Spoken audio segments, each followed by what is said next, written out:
Welcome back to United TV. Tonight we've got myself and we've got G-Wolf in the studio. How are you doing, G-Wolf? All good, brother. How are you? I'm good, thank you. Just trying to keep cool in this Shit. great British sun that we've had today. Tell me about it. 34 degrees in some places. Yeah, and that's Absolute a bit sticky. baking. But yeah, great to see everyone in the chat already. Just want to say a shout out to those that have got in there early. So thank you as always to Neil. Good to see you in the chat, Neil, and good to see you on the call in yesterday as well. You made some good points. We've got Rich as well, so thanks, Rich. We've got United Till I Die. We've got Rob, as always. Rob always United. But just so that you're aware, I'll pin that link there that Rich has put in the chat. This is United TV's socials page, so this has got the links to all the different social platforms that United TV are on. So if you do have time to check it out and you want to follow some other platforms, then feel free to click on that. But the first story today then, or actually maybe before we go into that, maybe let's talk about the game yesterday for 5 minutes. So what did you think about the game yesterday? The game yesterday, I'll tell you what, we dominated the first half. I think we took we got the third goal, but I think we took our foot off, quarter of the, quarter about halfway into the second half. We sort of just eased off the gas and just cruised. But going up 2-0, going into half time, we played decent football, brilliant football. It was good to see the youngsters come on after being 3-0 up as well. I thought that was brilliant. I thought brilliant play by Mount and Ahmad, considering that they also had bad games previously and managed to get the assist link up and the assist for Mbumo. Bruno gets it. Lovely goal that was brilliant play by Mount and Ahmad. 1-2, and that's what it was. So that's what United need. They need the 1-2s. We haven't done it that often, but we pull it off so well. And and Bruno, and at the end of the day, Bruno gets the assist, and then to cap it off with a goal at the end, brilliant play all round. Literally, if Rich did the ratings, I think every player would have got a 10 yesterday. Yeah, it's one of the best performances of the season, I think. I thought so. Team-wise and then individually, I thought there were so many individuals, like Mason Mount, as you mentioned. Ahmad, I thought he had his best game in probably months. Yeah. And there were loads more, like Dorgu with his first start since his injury. I thought he looked really good as well. And also, we got to see the youngsters come on the pitch as well. We got okay, he's not going to be here next season, but Tyrell Malacia, he came on, did well when he was called upon. Obviously, Tyre Fletcher, he came on, did well. And also Shea Lacey as well. Had a couple of shots, wayward shots, but still, it hasn't knocked him from when he got sent off in the last game when he started for us. Yeah, you could see him lining up for that trademark curler into the top corner, couldn't you? Exactly. You could see it coming a mile off. But hopefully, in time, he might get it and the crowd will go absolutely mental for it. Big up Luca as well. Congratulations through gritted teeth on winning the title. But I think you were the best team this season. Yeah, another 30 years now, innit, Luca, until you win it. Big up to Andy. He says it was not just the performance; it was also it was a performance, not just the result. Should I say? Yeah, agreed. And that's been a pretty fallow ground for us over the last few years. Brighton, since they've come up down at the Amex, we've been turned over there a few times. So yeah, it's good to put that right. Don in Spain. The only thing is with to me with Brighton, right. Like Van Hecker, as much of a brilliant player he has been, he's caused quite a lot of goals going in the opposite direction for Brighton this season, and he needs to cut them out. And yeah, just literally Brighton, they could have had a chance to get into Champions League place as well. Like, I think, didn't they, like, Liverpool had to win, but they only drew. But if Brighton won against us, they would have been in Champions League. Yeah, they had a chance, didn't they? Depending on other results. And I don't know about you, but for me, I think they were just concentrating too much on what was going on elsewhere. Yeah, I think that's what they were doing, and that sort of opened the door for us to capitalize on it and to get the result. It's encouraging, we've turned up on the last day of the season. We can't go up in the table, can't go down in the table. There's nothing to play for other than just professional pride. And to put in that performance, I think is quite well. It says a lot about Michael Carrick and the players that want to play for him, I think. Yeah, definitely. Big up old Mickey and also Don in Spain as well. Hope you're all good. We're just having a quick chat about yesterday's game. We've got Ollie Biscuit Barrel as well, so good to see you too. Says yesterday's performance was good for the development of the team. Could have put their feet up, which is, I think, what we were just saying, and treated it as part of the path to continued improvement. So, yeah, I think the fact that we were able to get the job done with probably half an hour left on the clock opened the door for the likes of Shea Lacey and Tyler Fletcher to come on, and Malacia for his send-off as well. So it could have gone any better, really, when you factor in Bruno Fernandes getting his 21st assist of the season as well. Although I'd noticed on Sky Sports they were trying to, was it Glenn Murray was trying to claim it would be chalked off as his assist because it would have been an own goal from the keeper, but I think they're clutching at straws, really, trying to make a story out of nothing. So exactly. Literally, how can you do that to Bruno? You can quite clearly see, the goalkeeper makes a save, but he didn't get that much of a hand on it. He sort of just tipped it up onto the crossbar, and then it went in. It's not an own goal. And you don't know where the ball's going to go anyway. Even if it doesn't hit his hand, for all we know, it could have bounced down over the line. Exactly. Yeah, clutching at straws, I think. Very much so. Mickey says, talking about Belieber, it's getting quieter. Obviously, we had a look at Belieber yesterday for maybe 25, 30 minutes. What do you think on Belieber? Do you know what? He had a decent...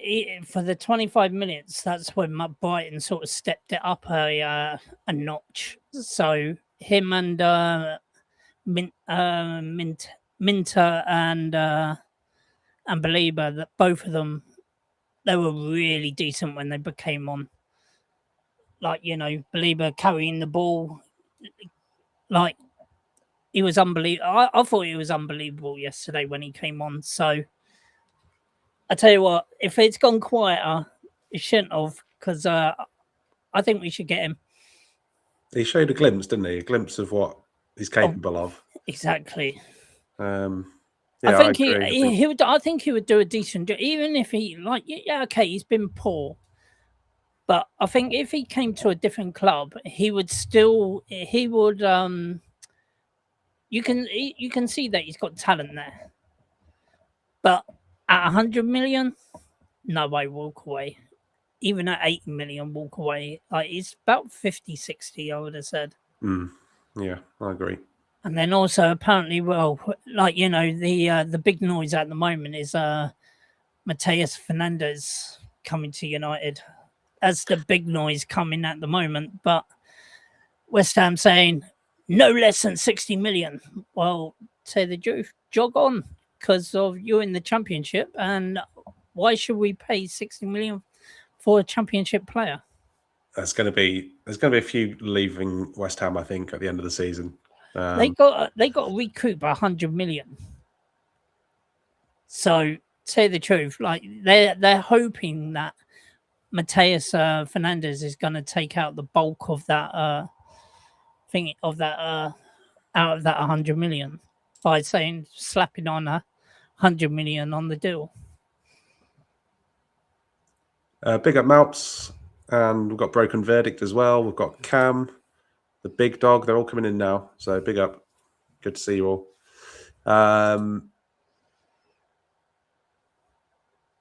Yeah, I mean, there was some talk online about there were some of our players after the match talking with Belieber. You don't know what there is in that, but it could be 2 and 2 being put together and coming up with 60 or something. But exactly. Dorgu be the next Bale. Yeah, Dorgu was really impressive for me yesterday. I think he's been a bit shaky since he came back, but I think yesterday with his first start, I think he really showed the kind of form that he was showing before he got injured. So that was good to see as well.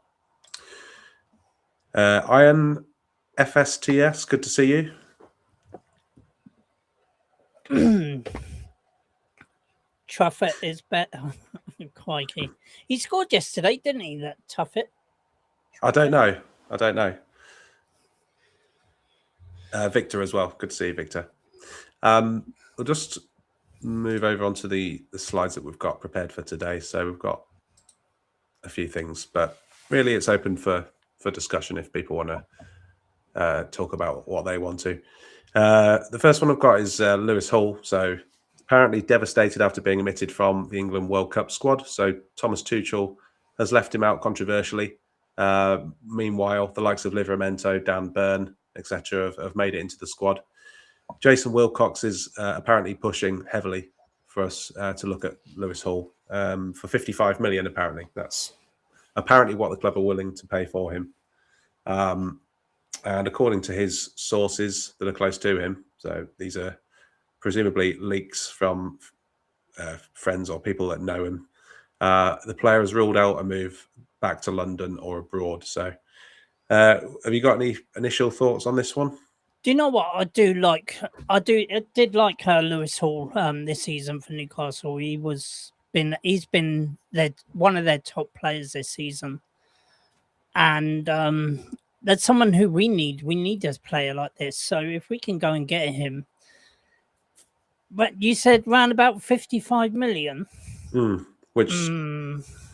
if we can get it for a little bit, either 5 or 10 million less, so like 40 million up front and then 10 in add-ons, I'll be quite happy to do that with this deal if we can get him, and especially if he doesn't want to go back to London. He came from Chelsea. Where did he come from? Chelsea, wasn't it? Chelsea. Yeah. He came through Chelsea's academy, I think. But I suppose like Newcastle have got second left back choice would probably be Dan Burn. But they're going to be in need of full backs as well. I mean, this is his last season, so although he's on the other side, it's another full back they're going to need to replace. Yep. So yeah, potentially lots of possibilities with Newcastle this summer, I would say. Finishing 12th, they've finished a lot further down the table than Sunderland. Are they allowed to use up? Well, are they allowed to use up money yet? That's the thing. Well, yeah, I think no Champions League is not going to be a good thing for Newcastle. No European football, no Champions League. Exactly. And they've got the richest club. They've got the richest owners, but can't spend nothing. They've got a song about it, haven't they? Yeah. We all know the words to that now. They've told us enough times. Ollie Biscuit Barrel says he'd go all in for Lewis Hall, top player that sorts us out for 10 years. This is exactly, for me, it falls into the category of when we bought Luke Shaw from Southampton.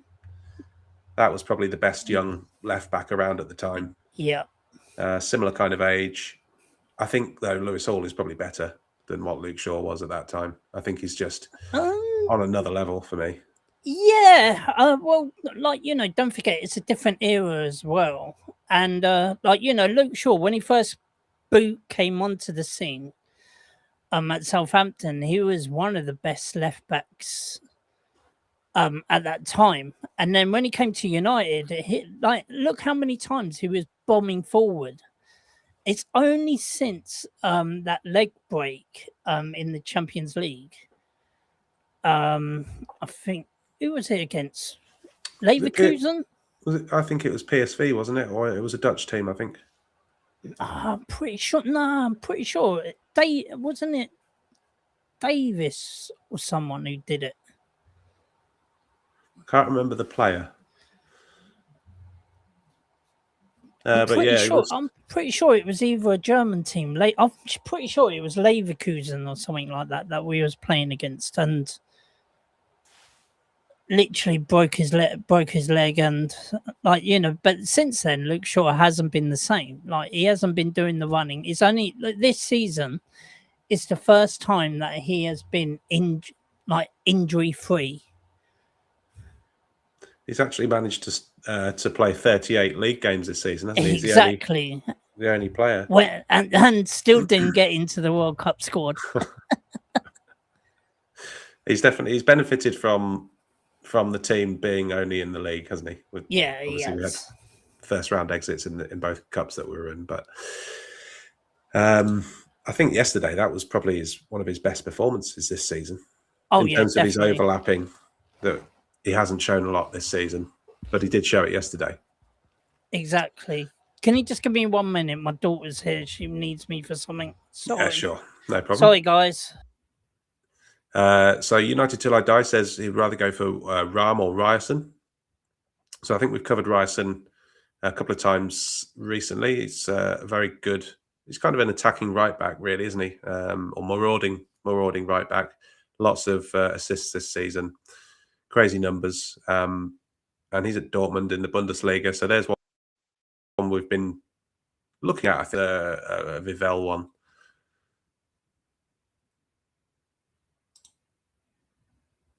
Big Dog, hope you're good. Thanks for the comment. I'm not even going to... Am I going to try and pronounce this? Mikatades. Is that right? Of Villarreal would be a great option as a striker. I haven't come across that player, actually. I haven't watched La Liga this season.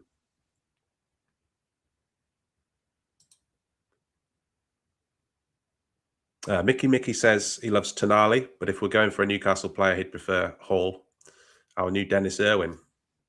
Yeah, I think, like, technically, he's that kind of player, isn't he? He's got the entire package for me, Lewis Hall. He can travel long distances with the ball. He's very secure on the ball, doesn't give it away cheaply. He's very good defensively, very solid, but he's also got intelligence in his passing, his movement. He can bring the ball into midfield. You can put him in midfield if you wanted to for periods of a game. I think really he's just the complete modern left back for me. So if we could get him, I think that would be an absolutely fantastic acquisition. Stephanie says, can an academy player break through at left back? And then says Kukonki as one of those. Yeah, I mean, I don't think we've had... I'm trying to think now. When was the last left back that we had come through? Was it Brandon Williams?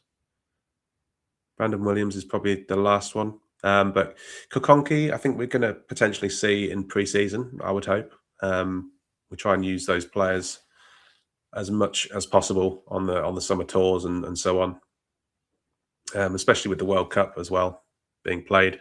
There's going to be more minutes for academy players, I would think. So, yeah, hopefully we'll get a look at him in the summer.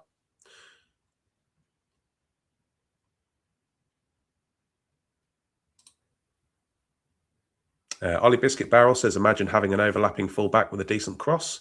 Not had that for a decade. That's true. We did bring in Alex Telles as well, didn't we? And I was just never a fan of his. He wasn't up to the standard of United.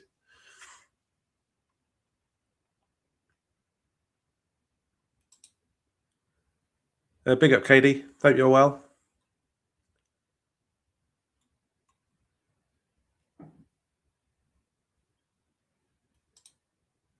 United Till I Die says Trufa would be cheaper and more within our budget.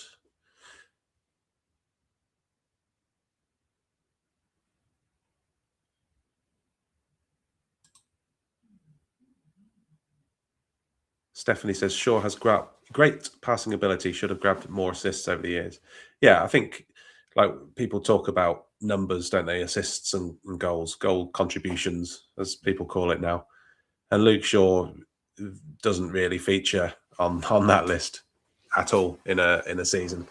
I think he scored one a couple of games ago, and that was his first goal for a couple of years. So he's not prolific in terms of goal scoring or his assist record as well. And I think we just need a bit more attacking impetus from our fullbacks to help our wingers out, really, because we see the likes of Mbermo, who at times he's looked isolated, particularly in the second half of the season, where I think our fullback hasn't been as prolific as it was in the first half of the season when we were playing a different formation. We had Ahmad playing at right wing back. He had a license to kind of form, attacking patterns and help Mbermo with attacks down that right hand side.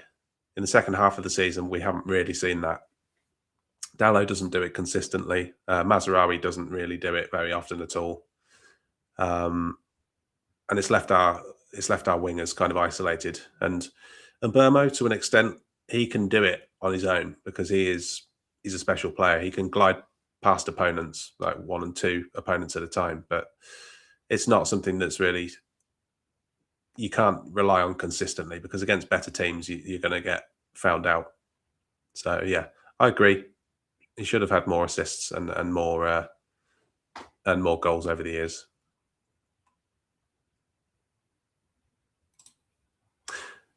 Dabisas, hope you're well, says Hall would be a little bit expensive. Is that so? Are you saying the 55 million would be expensive, or do you think he'll cost more than that? I think 55 million would be a very good price for Hall, to be honest. I think when you look at other fullbacks down the years, you look at probably the likes of Mendy that went to Man City. I think he was about 52 million or something like that.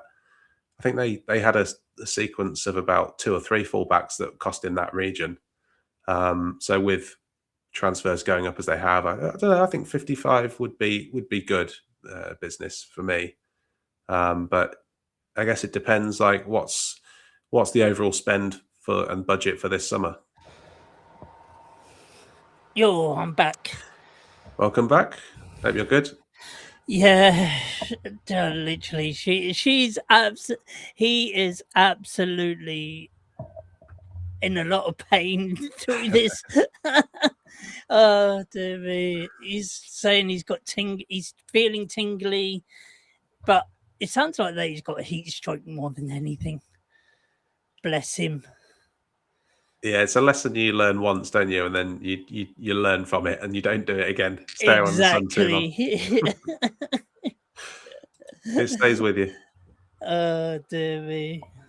Dabisas thinks that Newcastle might ask for something in the region of 70 for Lewis Hall. I think it'll be about 70, 80 million, but yeah, I'd be surprised if it was 55. I don't think Newcastle would sell him for that. I would love him if he sold him for that, because if it was like, if we could bring it down to 55, then we can say, right, well, we give you 40 up front and then 10 million in add-ons. But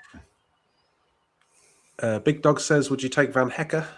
100% I would. Even though that he makes mistakes, every defender makes mistakes, he's still a decent player. So yeah, I'll take him. Yeah, I like Van Hecker.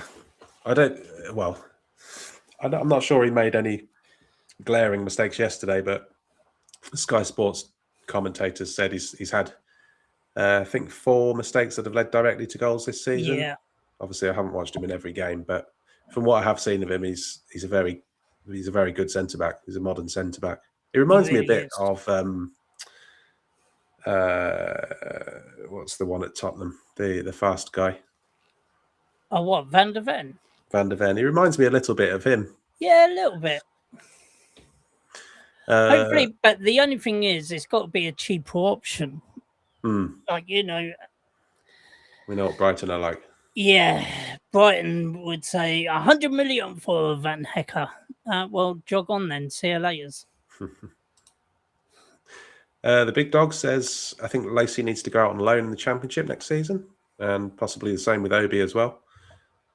Yeah, I'm not sure what the plan is with Lacey.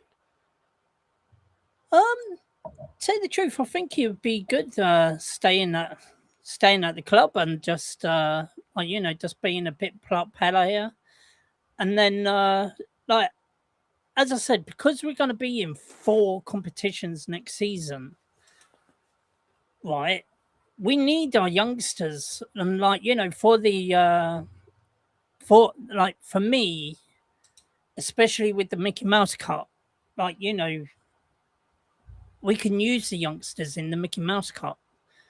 And the youngsters are going to be a big part of next season because, as I say, we need our big players ready for the FA Cup, Champions League, and also the league.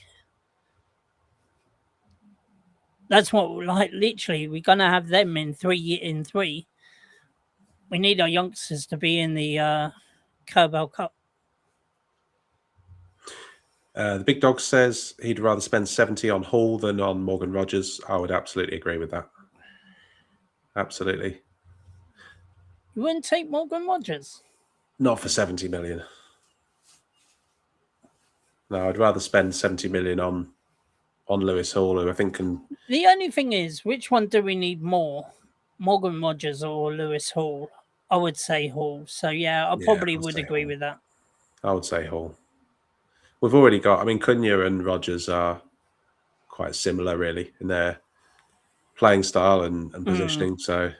But I do like Morgan Rogers. That's the only thing. Yeah, he's a good player. He's a good player.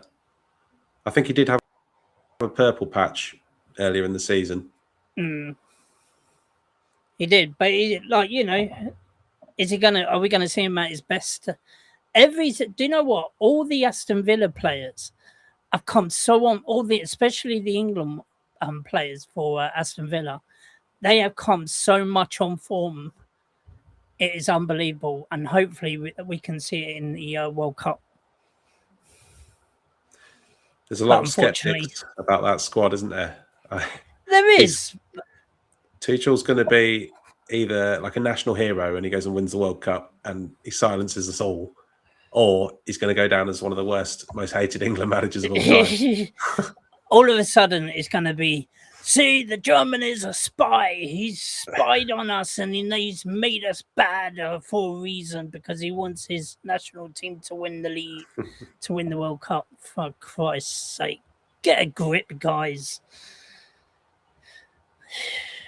Literally, which one? He's trying to do harmony rather than pick the best players.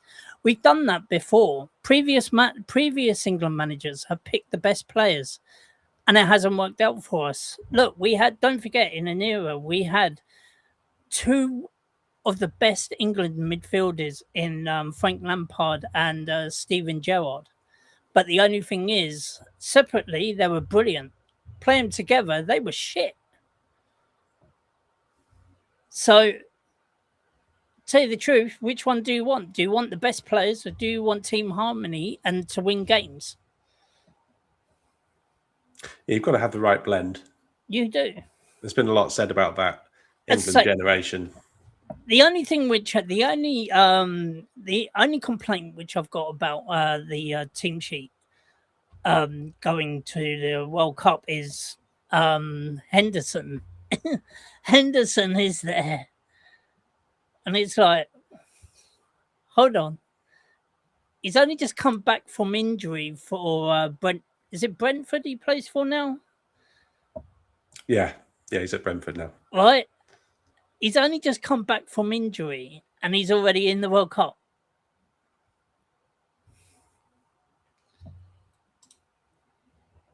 Doesn't make sense to me. Yeah, Malps is not confident England are going to win the World Cup. Mad Pat, do you know what? Okay. I can see it, like, literally, I think we're about 3rd or 4th favourites to win the World Cup.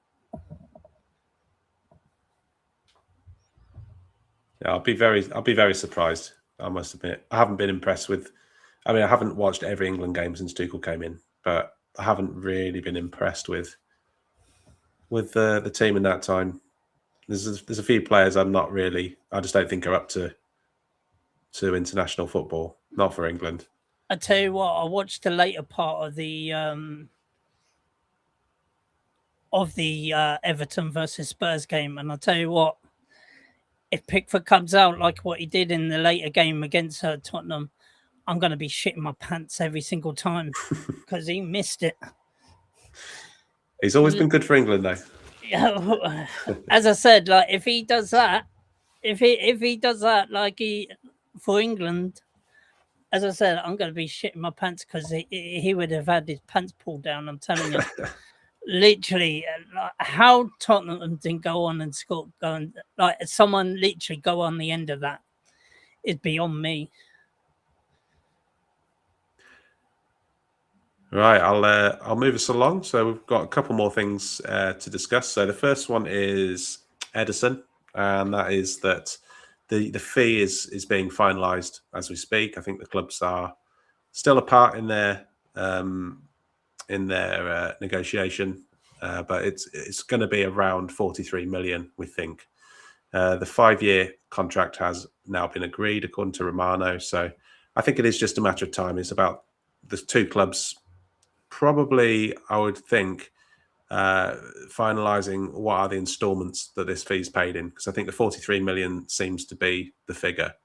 So I'm sure we'll be working to try and get whatever terms we can make favourable to us. But assuming this all goes ahead, which I think it seems like it's 99% certain now. Yeah, you happy with this as an option? Tell you the truth, like, you know, Pip, we discussed it. When was it? I think me and Rich discussed it in one of the shows, in one of the previous shows, and I said, yeah, like that I think we should really go for other players, better players, because we need like, is it because of they're saying that he's our top target, but I think we need better. I think, would you win that for that one? Wasn't it with me, you? Was it me, you, and Possibly. Rich? When we discussed about him and about the 9? I think it was the 9 targets, wasn't it? Oh, yeah. No, I don't think I was on that stream. Who was in that stream? I'm trying to think. Could have been, was it We Deserve Better? It might be We Deserve Better. Sorry. Sorry, Jules. Getting you mixed up. We look similar.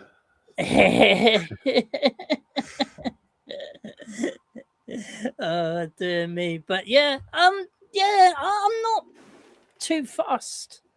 5-year contract is a bit long, but so he's what, 26 now, so that will take him through to about 31 if he stays for the duration. That is true. Do you think, I mean, with the club going in the direction they are, what do you think is going to happen? So when there's 2 years left on this contract, do you think the club are going to be in a situation where they're, depending on his form, offering him a year's extension, or do you think we're going to look to try and recoup the money towards the end of that contract? The only thing is, yeah, right, that Jim Radcliffe has already said, yeah, right, players have got 2 years at the club to impress. If they don't impress, then they're going to be moved on. So he's got 2 years really to impress. And if he hasn't impressed in 2 years, then he'll be sold. Because the owners would just say, look, get rid of him. So he's done well for Atlanta. The last time we was discussing about him, he actually scored in the game. And people said, no, we don't want him. He don't do nothing. He don't score goals. He doesn't hold up the ball. He doesn't move the ball along. And, like, you know, all these sort of comments in the chat. And then the only thing is he goes and scores a goal. And it's like, you're saying that he doesn't do any of this, but he has done it just now. So tell you the truth, I don't go by any of what any of the chat says. I go by what I can see, and by what I can see, he's a pretty decent player. He's done well when I've watched him a couple of times, and the only thing is, can he do it in the Premier League? That's the big issue. Will he be able to hack it in the Premier League? Because it's a lot more competitive than it is in Serie A. When I watched the game yesterday, I was looking at it thinking, right, where's Ederson going to fit into this? And I think the way we played yesterday, I think that would suit him really well. You know, the role that Mount was playing yesterday. Yeah. With Mainu. Mm-hmm. I could see Mainu and Ederson being a really good partnership in the midfield because he's got technical ability, but he's got the legs to do the dirty work, physicality, ball winning. I think it would work really well. I think he's a better player than I think many people give him credit for. Exactly. He's not the glamour signing. No, he's not, but he's a workhorse. That's the thing, and that's what we need in our midfield. We need workhorses.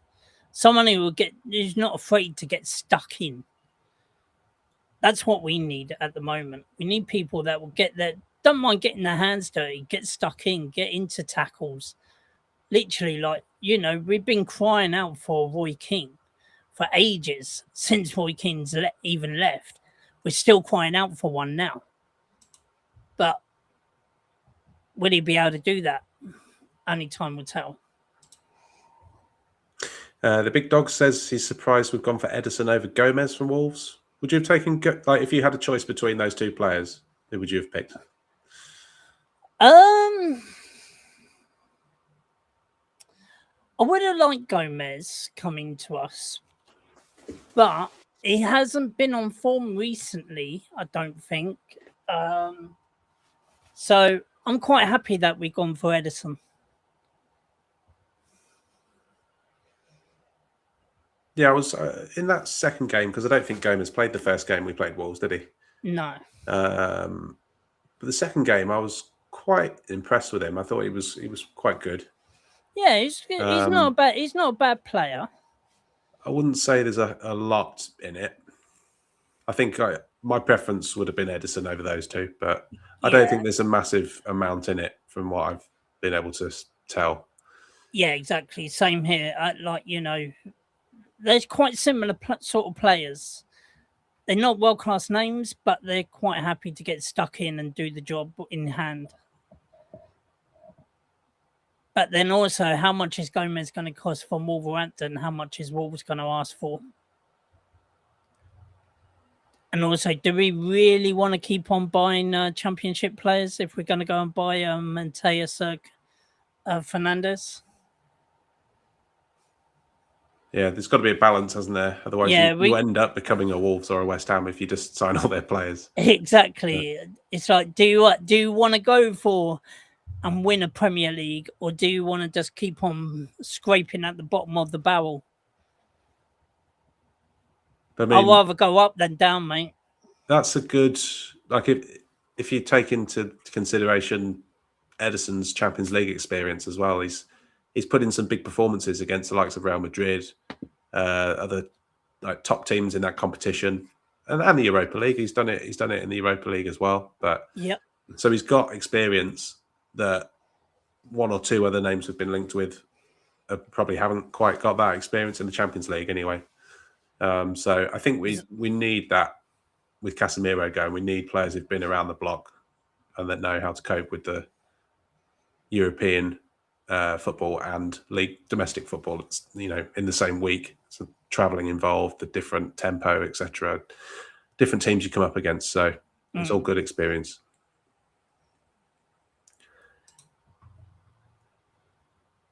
United till I die. So he answering the same question. He said he would have gone with Gomez. Gomez all day. Dear me. Big Dog. This is actually what I think I was in the comments a few days ago, and I said this as well. People saying Ederson isn't that good because he isn't in the Brazil squad, but neither was Carrick for England, and Carrick was one of the best in his position in the world. So I think you could list off some names. I think the ones I used were Ginola, Cantona, Totti, Cassano. You could name a lot of world-renowned players that weren't successful for their country. Exactly. Maybe they didn't go down with the coach. Maybe they didn't fit the style of play or formation that the coach was trying to implement. So I think you can look at it two ways. I think you could look at it that way and say, well, he hasn't made what is a pretty poor Brazil team compared to teams from years ago. Or you can look at it in a different way and say Carlo Ancelotti has got what he needs in Casemiro and Fabinho, who are they're very good players in their own right, and do quite a specific job in that team. Exactly.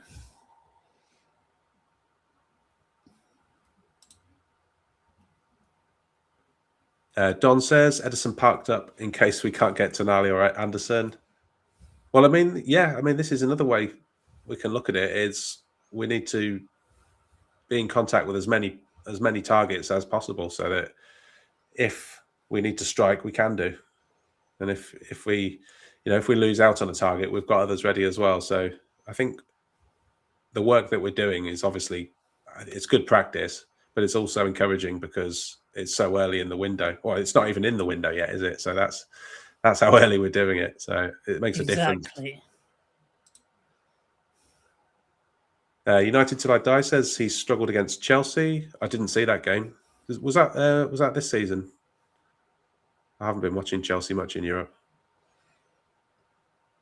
Nor have I. So I don't really know, mate. But that would have been against Chelsea's fourth team as well, because they always play about their fourth team in the European ties, don't they? They're not even in Europe this season. I can't remember who was it. Someone said to me, right, that basically because of the amount that they spent during last season and the season before, if they get European football, they would have had to pay most of it off. But if they didn't get European football, then they get like a third off of the money or something. Or it's something to do with the money, or I heard something, yeah. All to do with Europe, and that's why they're not and they're trying to go down out of the league places. Did you hear something like that? I did hear something, and I think it was around. I think I've heard something similar to Newcastle as well. If they qualified for the Conference League, it would actually cost them money. It will be a net negative. Yeah, because the appearance money and so on isn't enough to cover the costs that they would have had to incur. As I say, it was something like that I heard, and it just baffles me why teams do. I don't know why teams do that. And the only thing is it because and then that got me thinking: do most teams do that, or is that just? Is it just this season only? Or has it been happening for years? I don't know. That's what I want to know.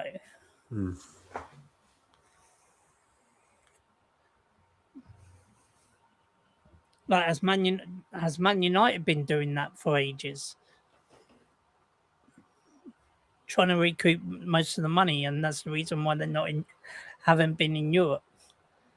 There's always been a discussion amongst the fan base, hasn't there, where particularly since that third European competition came about, and people say, well, I'd rather know European football than go in the Europa League, or I'd know European football than go into the Conference League.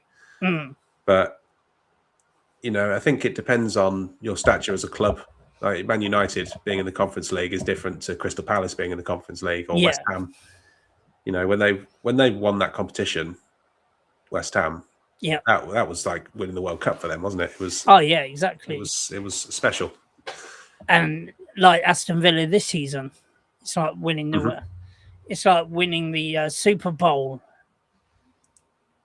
Like for them, literally, that was big for them winning against Freiburg, and also 4-1 or 4-0 was it in the end?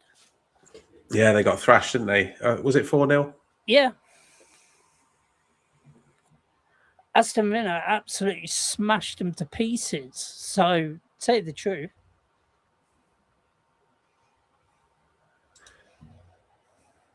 Thanks for getting all your comments in. Just a reminder as well, Stephanie's been keeping a tab on the likes, so thank you, Stephanie, for that.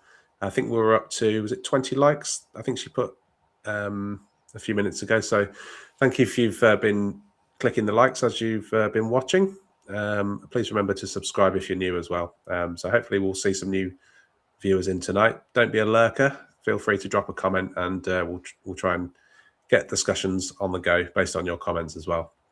But just moving on to this final one then. So Bruno Fernandes gave an interview on Stephen Bartlett's podcast, The Diary of a CEO, and he was asked a question about Roy Keane's comments recently. So I'm going to read the quotes. There's too many words to put on the screen, so I'll read them out.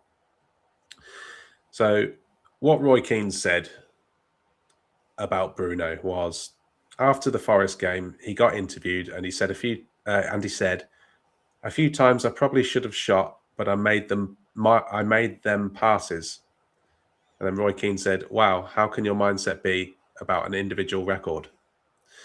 But what Bruno actually said in his post-match press conference was, there were probably moments today when I should have passed instead of shot. So the opposite way around. I'm very happy for the assist, but more than that, I'm happy for the win. So Fernandes was asked about this by Stephen Bartlett, and he's said this goes over the top of what he thinks is acceptable. He's put words into my mouth that he should not have said. According to Goal.com, Bruno's allegedly phoned Ole Gunnar Solskjaer and asked for Roy Keane's number so he can put the record straight. Which I think you mentioned before the show, G Wolf. You mentioned in the past Roy Keane's he said something about Bruno Fernandes in a previous season, and Fernandes wasn't happy with it. But yeah, do you think, first of all, what's your opinion on this? But then secondly, what's your opinion on all these ex-United players chipping in with these comments? Do you think it's I don't think it's very helpful at times. It's not. And it's not validated either. Literally, every game that you see, every game that is live on TV, Gary Neville is it's always putting down United. He's supposed to be a United fan. Why is he berating the team? Why? Literally, he goes in hard on them. It's not like Manchester United of old. It weren't like it was in your era. Just you want the team to do well, but stop berating the team all the time. And Roy Keane, he left on a sour note, and I'll tell you the truth, I think he's still a bit sour about it. And literally, he's seen other players doing well, and he just wants to berate. He just wants to berate Bruno. Bruno's been our best player for a number of seasons since he's been here. And all of a sudden, Roy Keane is just literally putting his 2 pence in and putting his snout where it ain't wanted at the moment. But the only thing is, he's getting a reaction from the fans. He's getting a reaction from everywhere. Roy Keane, whatever he says about Manchester United, Bruno, there's always a fan reaction about it. I think, and literally, it's just for laughs and clicks. I think lots of it is for sometimes you see Roy Keane on Sky Sports in particular, and he'll say something, and they'll give a glance to Mika Richards or whoever he's with, and you can tell you're never quite sure if he actually means it or whether he's just trying to play the pantomime villain. Exactly. I didn't see when he said it. I'm just reading the quotes here, but yeah, I think at times, I think more so Gary Neville, to be honest. I think Gary Neville's, some of his comments are just a bit of a laughable, really. Some of the views he has. It's like he's happy when he's reveling in when we're in some kind of when we're in dire straits, like literally, like look how it came about when about the owners and Ineos came in. All of a sudden, he put his nose in, got an interview with Jim Radcliffe straight from the start. If you remember, at the start of their tenure, yeah, I do remember. Yeah, he got the interview. He got the interview with Jim Radcliffe, and saying, "Where do you think the club is going?" And Jim Radcliffe is like, "Wow, okay, I don't know what to say to that, but what I can tell you that we do want the club to be successful. It is going to take a number of years, and then I think that was when the 2020-30 came about as well, wasn't it? That he wanted to win the Premier League by 2020-30. It was in that interview, wasn't it?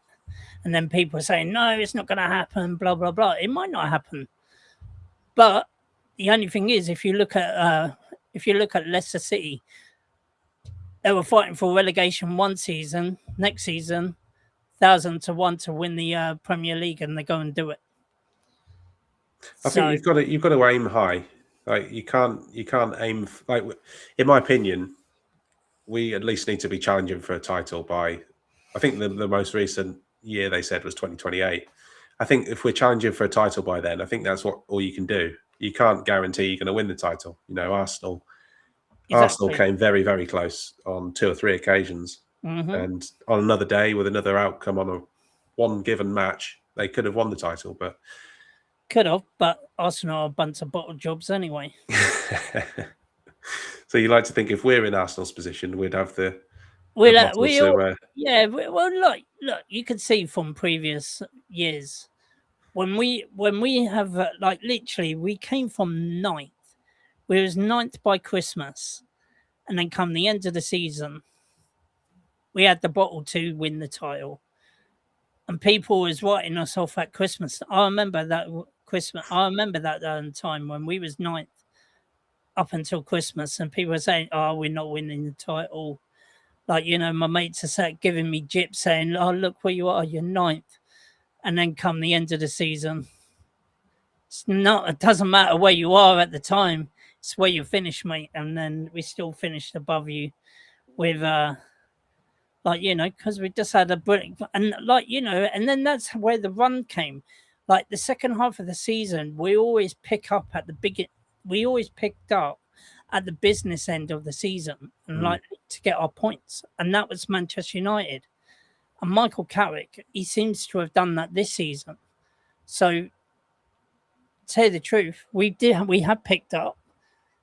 We've had a few dodgy moments. Obviously, we had dodgy moments with Leeds United, normally beating them 3-0, but they did they win that game in the end? Or was it a draw? The last game. No, we lost. Oh, yeah, we did. Yeah, lose. we lost. Yeah. Right, where we was absolutely piss poor. We were awful, yeah. The only thing is, the next match after that, we was back to winning ways. So... United Till I Die says, Sir Matt Busby would agree with Keane. He never wanted to see United turn into a business.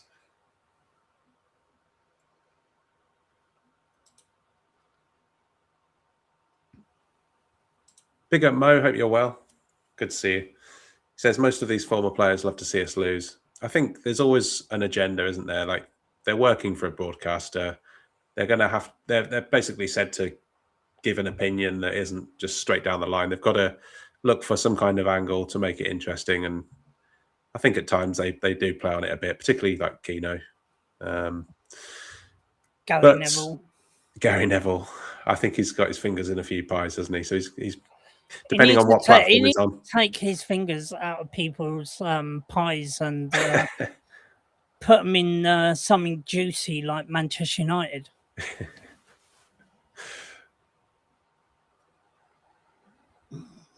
Or get his fingers stuck out of somewhere else.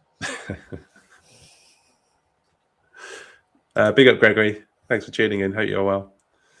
We're going to have to call it a night tonight. It's a shorter stream than usual, but needs must. I just want to say thank you to everyone that's contributed, though, from your comments, and also G-Wolf for joining me as well. So good to see you as always. And you, buddy. Brilliant. But Gregory, United Till I Die, Neil Driscoll, Malps. We've had Katie, Cam, Dabisis, Don in Spain, Rich. We had Luca, Mo, Bilal as well. Good to see you, Bilal. Sorry, I didn't see you Lots earlier. of legends in here tonight. Mickey, and the list goes on. So I'm going to get RSI on my finger if I keep scrolling, but I hope I've remembered most of you. But thank you so much. Please hit the like if you haven't done already. Just make sure you click it before you go out, and see you again on the next show.